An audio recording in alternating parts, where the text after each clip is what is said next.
The Wendigo. The Wendigo is a creature described in Native American folklore as a thing that represents cannibalism in winter. It's a fierce creature of the night, and it stalks and will kill anybody who roams too close. In this video, I'd like to point out some horrifying facts about the Wendigo and some stories to go along with it.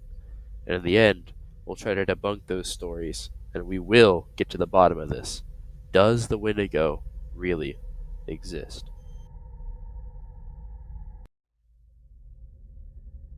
My name is Tiffany.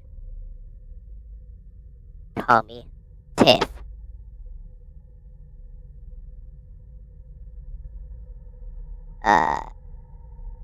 Okay, so my story starts off in the Bermuda Basin near Springfield, Missouri.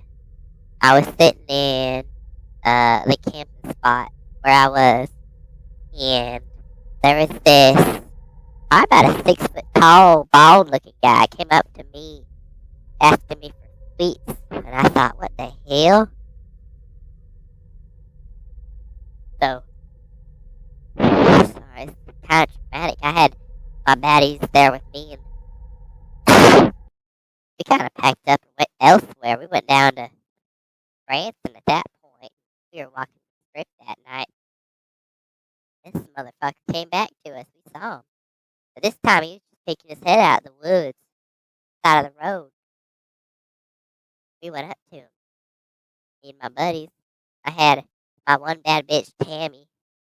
She went up there, and she went up to that man and slapped him upside the head, told him to stop staring.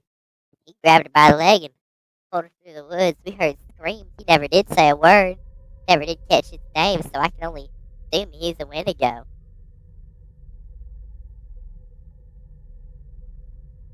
Yeah, so the Wendigo is it's just like I said, he was a bald man. He had what seemed to be almost a skin cap on, real pale. Didn't really have any black in his eyes, just straight up white, sharp teeth, superhuman speeds. He grabbed Tammy. She's a big fat bitch. He took that bitch right up the tree. You know, supposedly they take them bitches up the trees and they don't ever get down. They used to be human. Maybe. I don't really remember the story about him. Was there any distinct features? So, in terms of features, like I said, he could climb up trees real quick. He got that bitch Tammy, drug her up a tree, and I think I heard that bitch scream even. If you think about it. It's a while back. It's the year 2023.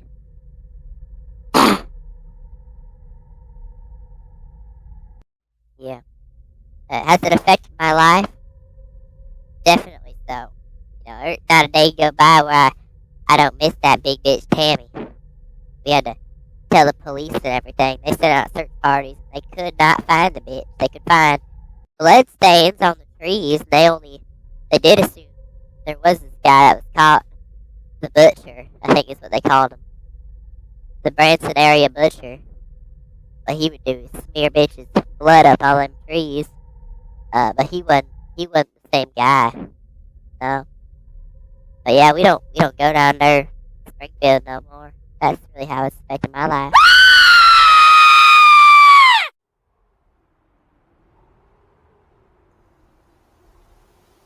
As she was recording, something came up to her and grabbed her.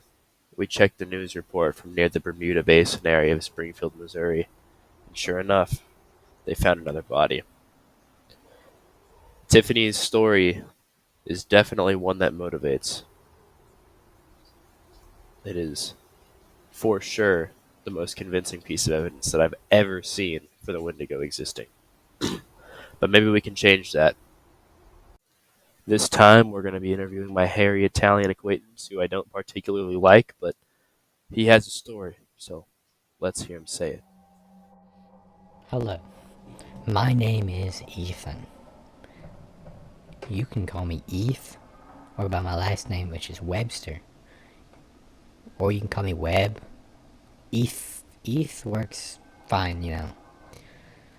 But I've been called Webb before, you know.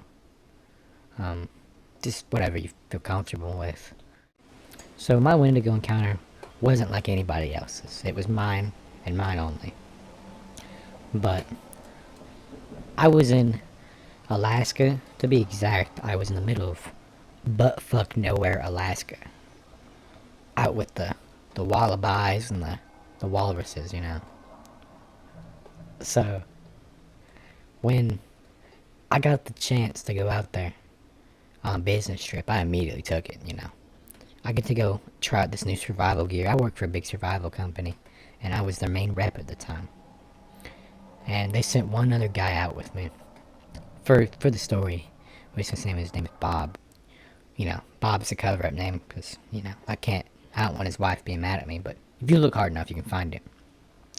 But me and Bob were snuggling one night, like nestled like spoons, as Kurt Vonnegut would say. You know, we were just sitting there, and we heard Ethan Webster really, really far in the distance. And me and him both sat up immediately. It was scary. We went on, and it was sorry. It's just a little too scary. I'm thinking about it now. But me and Bob, we didn't know what to do, so we sat up and immediately got our flashlights. And, you know, we were kind of scared that somebody needed help or something. And we get out of our tent, and let me give you a breakdown of how the tent location was set up. So we had our tent, you know, and then a tree line about 20 feet behind us. And then we had our campfire about 5 feet in front of the tent. And then about 20 foot down the road was the Dollar General. So when we heard this scream, we thought it came from the Dollar General. So we got up and ran. Got to the Dollar General and walked in. This big African American dude named Shamarma greeted us and asked if we wanted some cucumbers or whatever for the night. And we were like, no, we're alright, but did you say Ethan Webster? Did you call out for my name? He said, no, I didn't, but I did hear that too. We go to sleep that night, and we hear that same call, Ethan Webster. And we immediately knew at that moment that we were dealing with something that was out of this world. We immediately get up and run to the Dollar General. You know, I said it was, you know, 20 meters down the road. We get about half that length, and this big, skinless dog jumps out and just starts attacking Bob. I'm sitting here looking at this hairless dog attack Bob, and I don't know what to do. So I run up and I Superman punch it, like, you know how they do in WWE, you know. I toot my own horn a lot, but I think I stunned him. And after I punched him, I looked down at Bob, and his face and chest is just ripped open. Like, if you've ever seen, like, a gender reveal party, but instead of, like, a baby, it was the Kool-Aid Man, that's kind of what I was dealing with here. So, going off of that, I just keep running. I run. Like, almost like Forrest Gump. I run into the Dollar General, hit a U-turn, get behind the counter, hide behind the counter. You know, my buddy wasn't in there working today, so we were a little scared. When I mean me, I mean me. I picked up Bob's body, so at this point I thought he could be saved. But sitting there in the Dollar General, I start looking for anything I can use to fix this man. And it was something else. I was trying to use, like, tinsel for a Christmas tree to wrap his wounds up. It wasn't working. I just eventually threw like 700 sparkle paper towels on him and called the police. The police get out there, And they go, yeah, we've had a problem with these so-called creatures, Wendigos. And that night I set out to find this creature and save Bob. I start talking to locals. I get my surroundings. I know where I'm going. To the forest where that Wendigo was. Right? About 6 o'clock at night. Like when the sun was coming down, you know. I hear that same scream. And I knew it was game time. So, this Wendigo comes rushing out of the forest. Just attached. Looks like he was, I don't even know, like a bear with a beehive stuck so far up his rectal system that they were stinging his lungs. It's kind of where I'm leaning towards. He's running towards me. I pull out my trusty Glock and I pop 3 rounds in him. Nothing. He's still moving like he's something else, you know. This moment I realized I wasn't dealing with no normal creature. I was dealing with a Wendigo. I was dealing with the real Wendigo, the real deal. Out of nowhere I hear this howling behind me. This guy on a sled with 34 Alaskan Malamutes. He just lets go of the sled and these Malamutes sick this Wendigo while he's jumping towards me. It looked something like out of a movie. Like he was diving for me and these Alaskan Malamutes just attacked him. And I'd get on top of him trying to pull the Malamutes off because they're getting shredded. But they have him down. I'd just start beating the dog shit out of him. Start beating him up, beating him up, beating him up, beating him up. I had these brass knuckles with like these spikes on them. I was beating him. I was punching him. I was punching. I was doing anything I could to kill this creature. And then he roared. Roaring under me. Flew me back about 20 feet. Me and these dogs. This guy runs up and checks if I'm okay. And he stands up. The Wendigo does. Turns into Bob. Turns around and sprints straight in the forest. All my dead granny's life. That was the scariest thing that has ever happened to me. Ever happened to me. You know, going through daily life now. It's a little scary. You know, I've never gone back to Alaska. I never will. I don't work for the same company now. They fired me after Bob incident. Very, very saddening.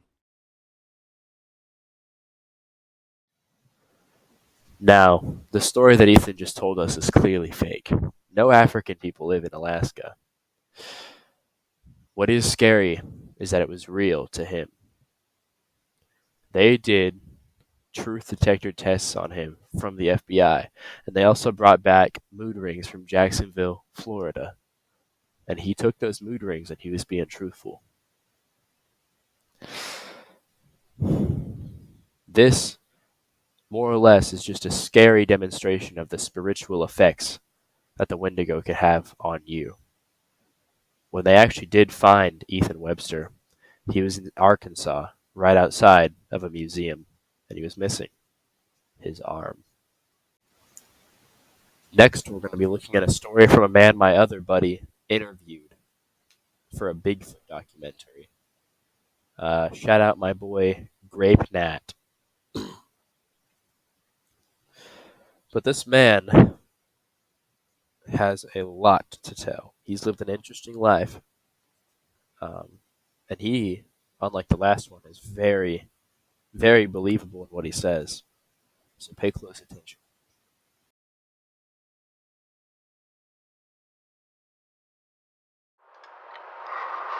My name is Howard Jones. My story is, well, I've seen a lot of paranormal things in my 63 years on this earth. One of the most significant ones being my Bigfoot encounter. That was until 4 months ago.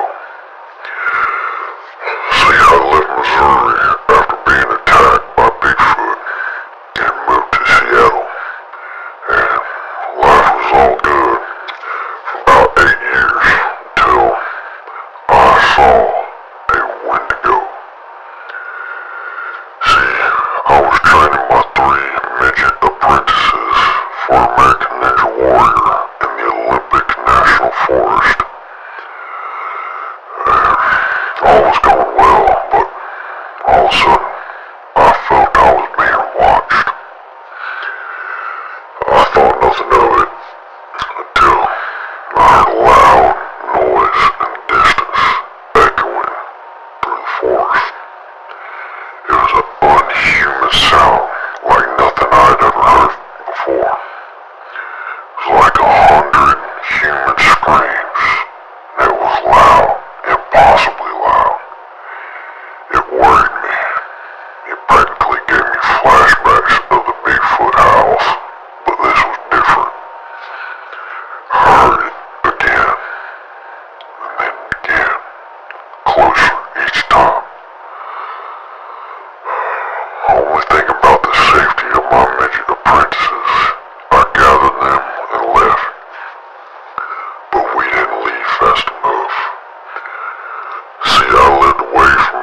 run all the way back to my truck on the side of the road, my 2009 Honda Ridgeline.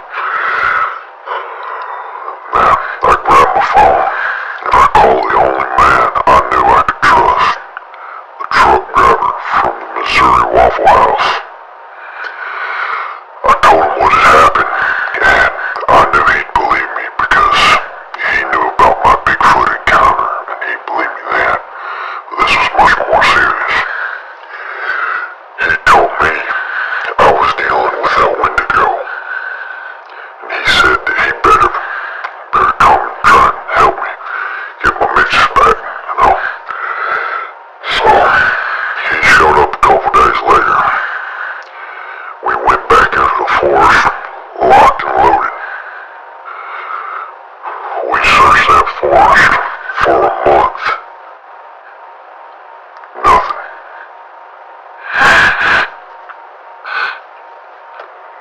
It should have been me, not them. They were gonna be the next American Ninja Warriors.